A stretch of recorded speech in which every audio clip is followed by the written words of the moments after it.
সম্প্রতি প্রয়াত হলেন ভারতের প্রাক্তন প্রধানমন্ত্রী মনমোহন সিং।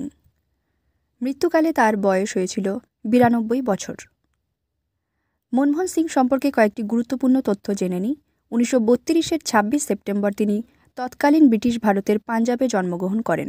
শিখ পরিবারে জন্ম হয় তার। তিনি প্রধানমন্ত্রী হিসেবে দায়িত্ব পালন করেন 2004 থেকে 2014 পর্যন্ত। 13তম প্রধানমন্ত্রী ছিলেন তিনি। জওহরলাল নেহেরু, প্রধানমন্ত্রী নরেন্দ্র মোদী এবং প্রধানমন্ত্রী ইন্দিরা গান্ধীর পর ভারতের চতুর্থ দীর্ঘমেয়াদী প্রধানমন্ত্রী হলেন মনমোহন সিং।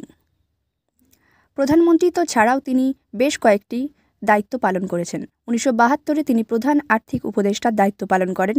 1976 সালে তিনি ভারতের অর্থ সচিব পদে নিয়োজিত ছিলেন। অর্থমন্ত্রী হিসেবে 1991 থেকে 1996 পর্যন্ত দায়িত্ব পালন করেন। এছাড়া রিজার্ভ ব্যাংকের গভর্নর হিসেবে 1982 থেকে